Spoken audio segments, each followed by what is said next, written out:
Assalamualaikum warahmatullahi wabarakatuh.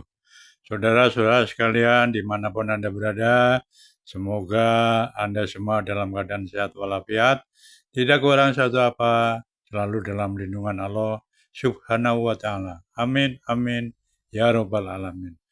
Saudara, di dalam video ini saya akan mereaction ceramah atau pidato Kyai Haji Imaduddin Usman Al-Bantani yang beliau mengatakan bahwa sebagai orang Indonesia, sebagai rakyat Indonesia, sebagai warga Indonesia, wajib hukumnya untuk mengerti, mengetahui, dan melaksanakan yaitu wawasan Nusantara.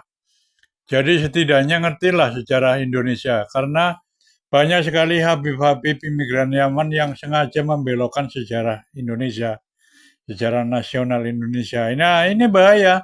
Kalau kita sebagai warga Indonesia kok nggak tahu wawasan Nusantara, ini bahaya nih. Bisa dibohongi nih. Sejarahnya dibohongi oleh orang-orang Habib-Habib imigran Yaman ini. Jadi untuk itu belajarlah mengenal sejarah kita sendiri. Jangan mau dibohongi sejarah oleh orang asing ya. Kita sendiri harus tahu wawasan Nusantara. Untuk itu, ayo kita saksikan bersama video berikut ini. Di antaranya adalah melawan orang-orang yang ada di internal bangsa kita yang ingin mengganti dasar negara kita Pancasila. Kita tidak akan berikan satu celah pun bagi mereka untuk mengadu domba anak-anak Indonesia meninggalkan Pancasila, Undang-Undang Dasar 45. Kadang-kadang mereka mengemasnya dengan frame-frame agama yang sangat bisa menarik banyak orang karena mereka menjual kebenaran agama untuk kepentingan politik praktis mereka. Kesempatan yang berbahagia ini saya ingin sebagai Wakil Ketua Umum Perjuangan Wali Songo Indonesia menekankan pentingnya kepada para pengurus PWI untuk mengerti wawasan Nusantara. Apa wawasan Nusantara itu? Adalah sikap kebangsaan kita sebagai bangsa Indonesia yang menginsapi keragaman budaya di Nusantara. Untuk apa? Untuk merakit persatuan dan kesatuan seluruh anak bangsa dengan berbagai macam perbedaan latar belakang agama, suku, kebudayaan, sejarah, dan peradaban. Namun kita memiliki satu sejarah yang sama sejak prasejarah. Kita memiliki kesatuan wilayah yang sama sejak merdeka, bahkan sebelumnya sejak Sriwijaya dan Majapahit.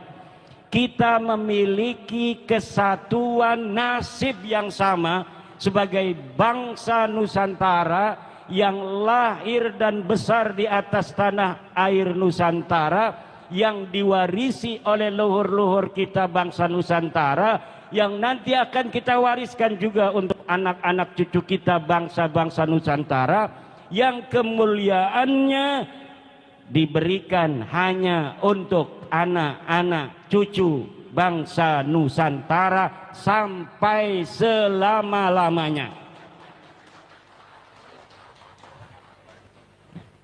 Kita ini bapak-bapak hari ini berada di dalam sebuah situasi geopolitik global yang membahayakan. Ada perang di Timur Tengah. Di utara ada Cina yang mulai bergolak dengan Amerika terkait Laut Cina Selatan. Di selatan ada Australia dengan ideologi politik liberal yang mengikuti British Inggris. Kita berada di tengah-tengah ideologi antara ideologi politik liberal Australia dengan politik kiri yang ada di Cina. Kita berada di sebuah geografi strategis terjadinya perseteruan global itu. Apabila bangsa Indonesia dalam menghadapi situasi genting yang semacam ini, kemudian internal bangsa kita masih ada membuka kesempatan kepada orang-orang yang menggerogoti Indonesia dalam arti Negara Kesatuan Republik Indonesia dengan ideologi-ideologi anti Pancasila, ideologi anti NKRI, ideologi anti Undang-Undang Dasar, maka kita akan sibuk untuk menghadapi orang-orang semacam itu, kemudian kita lengah untuk menghadapi persiapan adanya perang global yang apabila ketahanan pangan dan energi kita tidak kita siapkan, akan terjadi kelaparan, bahkan chaos di negara kita dengan jumlah penduduk 280 juta orang. Yang harus diberi makan oleh Bapak Presiden kita ini, yang harus dipikirkan adalah 280 juta orang. Yang harus diberikan ketahanan energi, listriknya, pabrik-pabrik yang memproduksi beras, yang memproduksi pangan, memproduksi papan, memproduksi pakaian, itu memerlukan energi.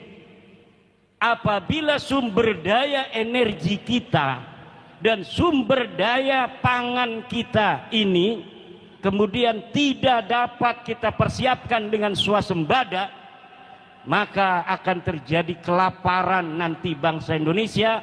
280 juta orang suka makan, berasnya susah, sawahnya sudah banyak yang dijadikan pabrik, maka ini yang menjadi konsen kita. PWI membantu negara.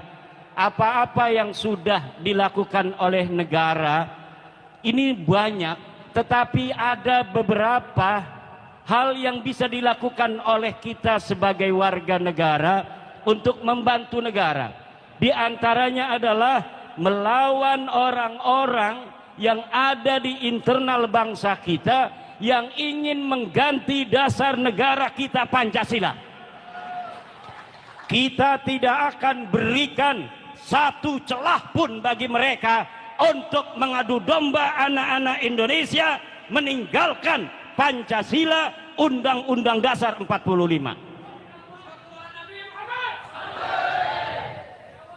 Kadang-kadang mereka mengemasnya dengan frame-frame agama yang sangat bisa menarik banyak orang karena mereka menjual kebenaran agama untuk kepentingan politik praktis mereka. Dan inilah juga yang dilakukan oleh musuh-musuh negara kita yang melihat sumber daya alam kita begitu kaya raya. Ki wong Indramayu ki kaya raya iki. Makanya ada orang-orang yang ingin mencaplok Negara Kesatuan Republik Indonesia. Sumber daya energi kita ini kalau kita kelola cukup untuk anak cucu kita, bahkan mungkin sampai 100 turunan yang akan datang. Sumber daya alam kita dari sektor pangan, sawah-sawah yang dulu oleh para sultan dan raja-raja telah dibikin sawah-sawah untuk ketahanan pangan kita, dijual oleh orang-orang kemudian untuk hal-hal yang selain pangan, kemudian ketahanan pangan kita menjadi goyah. Ini yang harus dipikirkan oleh negara kita. Biarkan itu dipikirkan oleh negara kita, beli sawah aja nggak punya duitnya. Udah, kita yang bisa kita lakukan adalah memberi kesadaran kepada bangsa Indonesia.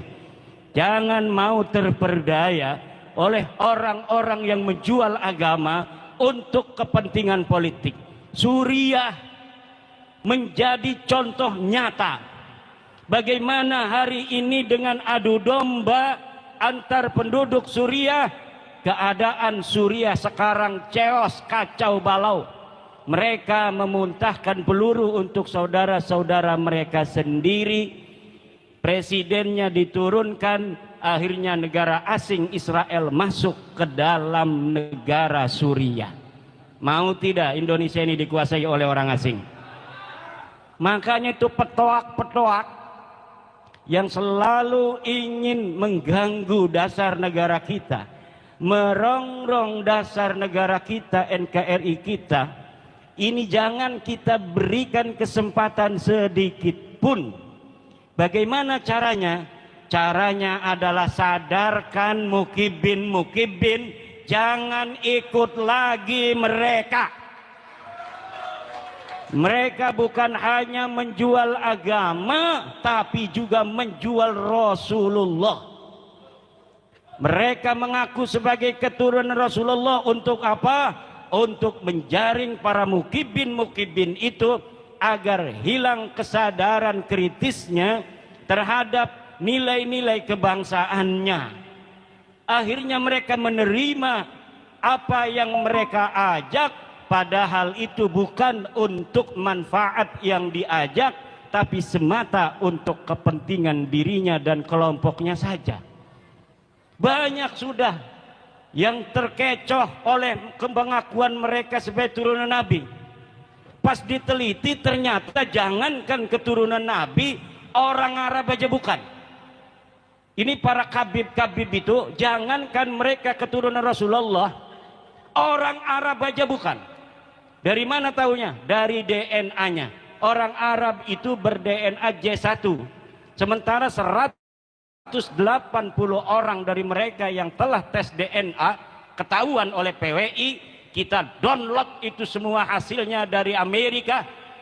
Maka ternyata mereka bukan hanya keturunan Nabi, tapi ternyata keturunan Arab aja bukan. Dan sampai saat ini dari mereka belum ada yang berani untuk membantah itu semua. Baik dari sisi DNA yang sudah terbukti secara biologis, maupun dari penelitian saya secara ilmu nasab, ilmu sejarah yang sudah konklusif. Dan semuanya sekarang telah dokumentatif, ada bisa diakses di internet. Buku saya yang berbahasa Arab banyak tentang nasab mereka. Al-Mawahib Al-Laduniyah, I'anatul Akhyar, kemudian Al-Ma'arif Ar-Rabbaniyah, kemudian bahasa Indonesia. Pertama, menakar kesahihan nasab Habib di Indonesia.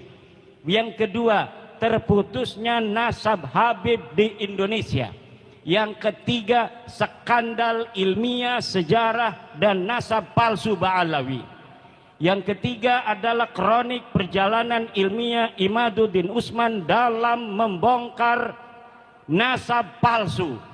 Yang terakhir, ini jawaban untuk buku Rabita Alwiyah, organisasi para habaib yang mereka telah membuat buku 600 halaman.